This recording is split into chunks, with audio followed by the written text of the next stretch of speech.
हाय, hello, good morning सगळ्यांना. ऋतुपूजा ब्लॉगमध्ये तुमचं सर्वांचं स्वागत आहे आणि आजचा दिवस तुम्हाला खूप छान जाओ. तर सॉरी, सगळ्यात आधी तर मी माफी मागते, कारण एवढ्यात आपले व्हिडिओ खूप इरेग्युलर झाले आणि 2-3 दिवसापासून व्हिडिओज आले नाही, कारण आम्हाला वेळही भेटला नाही आणि घरामध्ये पाहुणे पण होते, आपलं बाळ पण, त्यामुळे मग आम्हाला वेळ नाही भेटला एडिटिंग करण्यासाठी. आणि आज आज खूप दिवसानंतर तुम्हाला ब्लॉग येतोय, तर यात्रेचाच ब्लॉग तुम्हाला येतोय. तर सगळं काही शूट केलं होतं, पण म्हटलं चला लेट झालंय, पण तरी पण आपण सगळ्यांसोबत शेअर करू. तर भैरवनाथ महाराजांच्या मंदिरामध्ये आपण इथे मानाची काठी घेऊन आलो होतो. तर इथे जत्रेमध्ये आम्ही थोडीफार शॉपिंगही केली. अमोल भाऊनी असं छोटासा मस्त फॅन त्याला घेतला आपल्या लाडूला, आणि मी पण इथे त्याला येलो कलरची टोपी आणि गॉगल घेतला. तर खूप हँडसम दिसत होता तो. तो कसं बघतोय पण पिल्लू, किती छान छान दिसतंय. ते रेड आणि येलोचं कॉम्बिनेशन भारी वाटतंय, पण मोठा आहे का तो? त्याला छोटा पाहिजे का थोडासा? छान दिसतोय. त्यानंतर मग आम्ही घरच्या दिशेला निघालो आणि अमोल भाऊनी त्याला ना खांद्यावर उचलून घेतलं होतं. तर मी त्याचा फोटो काढत होती.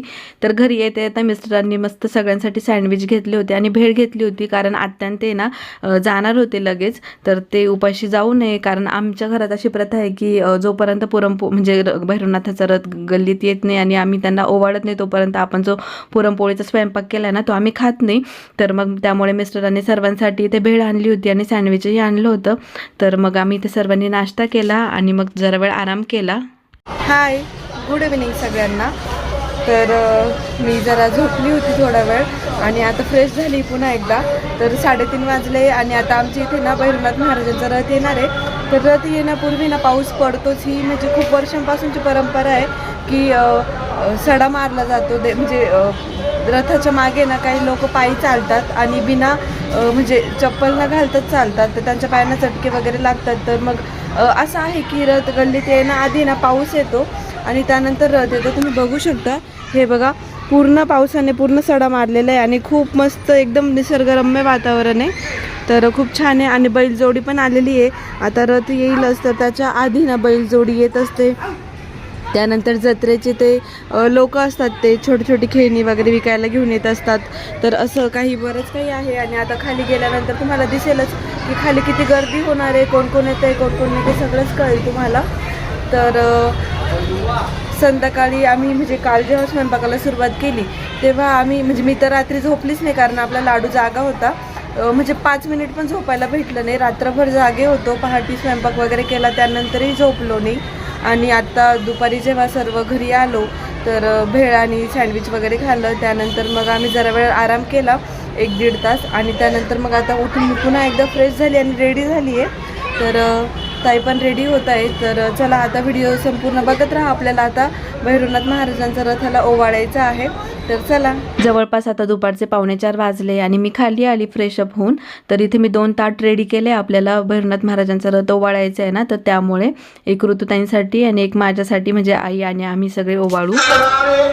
दर्शनाचा लाभ घ्यावा तरी सर्व भाविकांना नम्र आवाहन करण्यात येते. रथ येण्याआधी पाऊस आला होता, त्यामुळे इथे बाहेर खूप छान वातावरण होतं आणि पाण्याचा सडाही होता.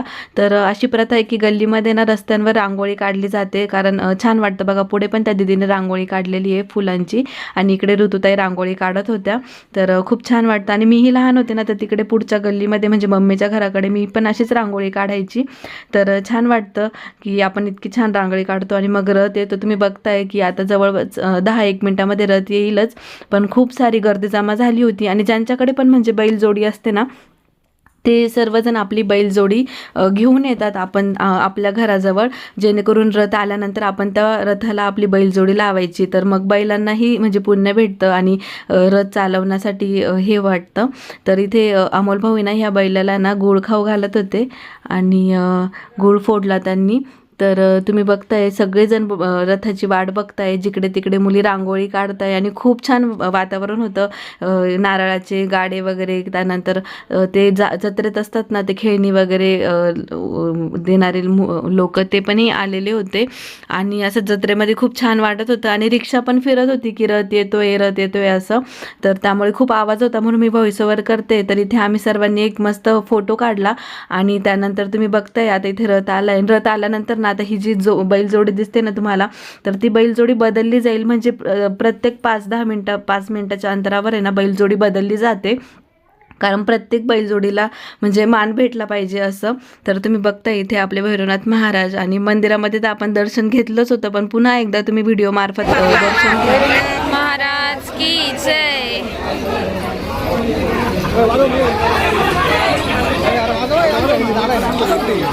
ए माग सारखा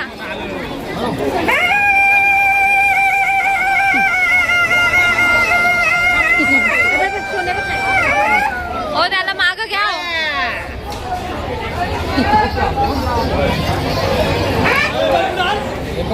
आणि तुम्ही इथे बघताय की बैलजोडी समोर किती सारे माणसं आहे, की म्हणजे बैलजोडी बदलल्यानंतर आहे ना त्यांना हँडल करायला पण खूप जण असतात इथे.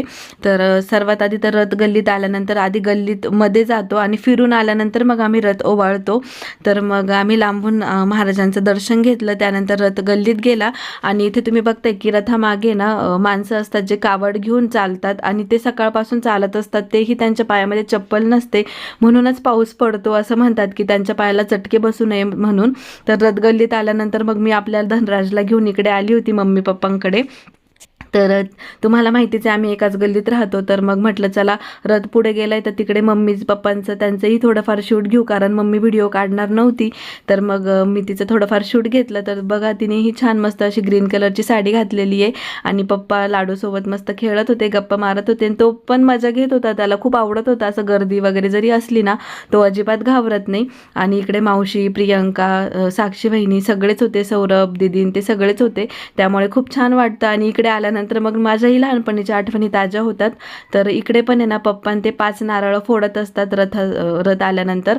तर राहुल दादाने 5 नारळ सोलून ठेवली होती, आणि मग रथ पुढे आल्यानंतर आहे ना मग राहुल दादा पुढे गेला आणि मग त्याने नारळ फोडली. बघा इथे जे बैलांच्या मानेवर जी काठी ठेवलेली असते ना त्याच्यावर सर्वजण नारळ फोडत होते. मग मम्मीने पण रथ ओवाळून घेतला रथासोबत. म्हणजे फोटो वगैरे काढायला तर जमलं नाही, कारण इकडे ना रथ जास्त वेळ थांबत नाही, आणि असं फिरून लवकर जायच्या ठिकाणी जायचं असतं त्यांना, त्याच्यामुळे ते जास्त कोणत्याच ठिकाणी थांबत नाही. तर इकडे ना रथ ओवाळून वगैरे झाला, आणि मग त्यानंतर फोटोज वगैरे काही इतके काढले नाही. मग मी राहुल दादाला बोलली की आमच्या इकडे रथ आल्यावर तूही ये आणि मग आपण फोटोज काढू, कारण दरवर्षी ना राहुल दादा कावड घ्यायचा आणि मम्मी मी आम्ही फोटोज काढायचो. तर रथाला मम्मीने म्हणजे नारळाचा प्रसादही देवाजवळ ठेवायला दिला, आणि मग त्यांच्याकडनं अंगारा घेतला. अंगारा घेतल्यानंतर आम्ही डोक्याला अंगाराही लावला, आणि आपल्या धनराजलाही मम्मीने मस्त असा थोडासा अंगारा लावला, किंचित थोडासा. त्यानंतर रथ फिरून इकडे आला आमच्या घराकडे. तर पुन्हा एकदा मी इकडे आली आपल्या धनराजला घेऊन. तर तुम्ही बघू शकता इकडे कावड घेणारे लोक पण चालत आहे, आणि मग पुढून रथही आला.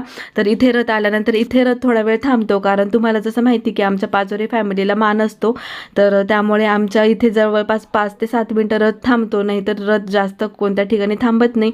तर इथे रथ आल्यानंतर सर्वात आधी अमोल भाऊंनी नारळ फोडले. तर आम्ही पण 5 नारळ फोडत असतो. तर नारळ फोडल्यानंतर मग इकडे ना अमोल भाऊ आपल्या धनराजला घेऊन पुढे गेले, आणि सुशांत भाऊंकडे धनराजला दिला बाप्पाचं दर्शन घेण्यासाठी. तर त्याने मस्त असं खूप जवळून दर्शन घेतलं. तर मग त्यानंतर मिस्टर पण वरती रथावर चढले होते, त्यांनी फोटोज वगैरे काढले, आणि मिस्टरांचे पप्पा राहायचे ना तर तेही रथासोबतच असायचे. तर आणि मिस्टर पण रथावरच असायचे. त्यानंतर मग इथे ना आईंनी आणि ताईंनी दोघींनीही रथ ओवाळला, आणि मी धनराजला घेऊन उभी होती, कारण मग तिघींना पण एक सोबत नाही जाता येत, आणि बैलजोडी वगैरे पण असते जागोजागी, त्याच्यामुळे भीती पण वाटते, कारण काही काही बैल असतात ना जे आवरत नाही, त्यामुळे थोडीशी भीतीच वाटते. म्हणून मग मी पटकन असा रथ ओवाळून घेतला साईडनेच, कारण रथ पुढे निघाला होता. आणि मग परत एकदा थोडंसं पुढे गेल्यानंतर रथ थांबला, आणि आम्ही एक फॅमिली फोटोज काढला. पण फोटो खूप पटकन काढला, म्हणजे एक व्हिडिओ वगैरे घेतला आणि 1-2 फोटोज काढले. तर त्यानंतर मग पुन्हा एकदा धनराजला घेतलं, आणि खूप छान वाटलं. रथ ओवाळला मस्त, सगळी फॅमिली एकत्र होती. आणि नंतर पुढे ना कावड घेऊन चालणारे जे लोक असतात ना तर त्यांची पाय धुवून पूजा करायची असं आहे. म्हणजे 5 जण 7 जण किंवा आपल्याला वाटेल तसं तर आपण कावड घेऊन असणाऱ्यांची आपण पूजा करायची. तर मग आम्ही इथे पाट घेऊन आलेलो, तर पाटावर त्यांना उभं करायचं आणि मग पाय धुवायचे. तर असं आम्ही केलं, जितकं आम्हाला पॉसिबल होईल ना तितके आम्ही केले. त्यानंतर इथे बघा राहुल दादाने पण कावड घेतली होती. मी त्याला बोलली होती की पुढे ये म्हणून आपण फोटो काढून. त्यांनी बघा कावड पण कोणती घेतली आहे, हनुमानाची घेतली आहे, बॉडी बिल्डरवाला. तर मग त्याला ते आवडतं ना त्यामुळे. त्यानंतर मिस्टरांनी ही कावड घेतली आणि फोटोज वगैरे काढले.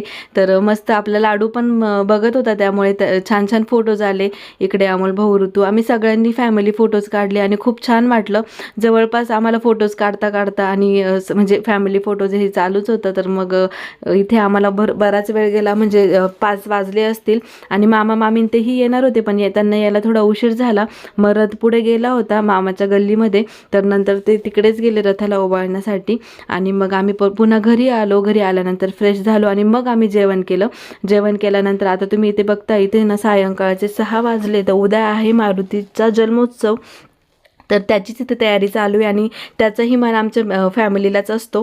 तर मग त्यामुळे इथे अमोल भाऊ आहेत ना, तर त्यांनी रुईचे हे फुलं वगैरे आणलेले आणि टी व्हीवर गाणे चालू होते मारुतीचे. तर ते ना इथे हे करतायत, हार बनवताय. आणि ऋतुताई ना रुईच्या पानांवर आहे ना जय श्रीराम असं नाव लिहिता येते, तर त्याचाही हार बनवायचा असतो. त्यानंतर रुईच्या फुलांचाही हार बनवायचा असतो आणि कापसाची पण एक माळ बनवायची असते. तर मग असं काही होतं काम. तर ते इथे इव्हिनिंगचं करताय, बघू शकता तुम्ही. जय श्रीराम म्हणून नाव लिहायचं असतं आणि असे खूप सारे पाने इथे रेडी आहेत. आणि त्यानंतर मग आम्ही जेवण वगैरे केलं आणि नंतर जवळपास रात्रीचे 9-9:30 वाजले होते, तेव्हा सगळे मामा मामी त्यांची मुलं सर्वजण घरी आले. तर आम्ही सकाळपासून त्यांची वाट बघत होतो आणि ते डायरेक्टली रात्री आले, कारण ते गेले होते लहान्या मावशीच्या घरी. तर रात्रीचे जवळपास 10 वाजले आणि जे पाहुणे येणार होते आमच्या घरी, म्हणजे मिस्टरांचे मामा मामी ते सगळेजण, तर ते सकाळी येणार होते, जवळपास 1-1:30 पर्यंत येणार होते. पण त्यांना जरा उशीर झाला आणि त्यानंतर मग रथ वगैरे आला होता. मग पूजा वगैरे करता करता हां जुन्या घरी केली. म्हणजे सिन्नरमध्ये आले ते 5 वाजता, पण मग आपल्या घरी ते आत्ता आले 9:30 पावणे 10 वाजता. आणि ते आले आणि आल्या आता आम्ही निघालो आहोत गावामध्ये यात्रेला. आता हां 10 वाजता दारू गोळा असतो आणि यात्रा चालूच असते. तर बघू आता यात्रा चालू असेल की नाही. तर फटाके फुटत आहे बघा, खूप छान छान फटाके फुटत आहे. तर चला आता आम्ही सगळे पायी चालले. हां सगळे पुढे निघून गेले, आपणच राहिलो मागे. सगळे पुढे निघाले, आम्हीच राहिलो होतो. चला आता पटकन बघत राहा ब्लॉग. तर आता फायनली आम्ही भैरवनाथ महाराजांच्या मंदिरात आलो आणि तुम्ही बघितलंच, आम्ही सकाळीही इथे आलेलो आणि आत्ता पण आलेलो, पण सकाळपेक्षा 10 पट जास्त गर्दी आत्ता आहे. आणि इथे आम्हाला सागर मामा, अर्चना मामी तेही भेटले. ह्या यात्रेमध्ये सर्वच आपल्याला फॅमिली मेंबर भेटतच असतात. आम्हाला खूप जण भेटले, कारण मग सिन्नरची परंपरा आहे, प्रत्येकजण रात्री यात्रेमध्ये येतच, कारण रात्री दर्शन घेणं म्हणजे कितीही इतर टायमिंगला मंदिर रिकामं असतं, म्हणजे आपल्याला इझिली दर्शन भेटून जातं, पण यात्रेमध्ये दर्शन करण्याची मजाच वेगळी असते. आणि मेन म्हणजे तो दिवस खास असतो. त्यामुळे तुम्ही इथे बघू शकता रस्त्यावर पण किती सारी गर्दी आहे. आणि आमचं दर्शन वगैरेही छान झालं. त्यानंतर आम्ही इथे बाजूलाच ना अजून एक मंदिर होतं, तिथे बसायलाही छान स्पेस होता, तर इथे आम्ही सर्वजण बसलो. तर आमच्या आजीने सर्वांसाठी भेळ घेतली होती आणि आईंनी पण भेळ घेतलेली होती. तर मग आम्ही सर्वजण इथे बसून भेळ खात होतो आणि खूप छान मस्त फॅमिली टाईम आम्ही एन्जॉय केला. मस्त गप्पा मारल्या, भेळ खाल्ली, त्यानंतर रेवडी वगैरे असं बरंच काही घेतलेलं. तर मग पुन्हा एकदा आमचं मस्त एक फॅमिली टाईम झाला. त्यानंतर इथे आम्हाला बरेच जण भेटले फॅमिलीतले आणि खूप छान गेला आमचा आजचा दिवस. आणि आमचा हा छोटासा व्हिडिओ तुम्हाला सर्वांना कसा वाटला कमेंटमध्ये नक्की सांगा. आता पुढचा व्हिडिओ तुम्हाला येणार आहे मारुती जन्मोत्सवाचा. तर त्या इथून गेल्यानंतर आम्हाला सकाळी लवकर उठायचं होतं, तर पुढचाही तुम्हाला व्हिडिओ बघायला भेटेलच. पण मी काही जास्त लवकर उठली नाही, मी सकाळी थोडी उशिरा उठली, 5:30-6 वाजता, कारण मग लाडू होता घरी एकटाच, त्याला एकटा सोडून जाणं मला पॉसिबल नव्हतं. त्यामुळे मी लाडूसोबत घरी होती आणि मी 6 वाजता मंदिरामध्ये गेली. तर पुढचाही व्हिडिओ छान असणार आहे, लवकरच तुम्हाला पुढचा व्हिडिओ येईल. तर कमेंटमध्ये नक्की सांगा आजचा व्हिडिओ कसा वाटला. Bye bye.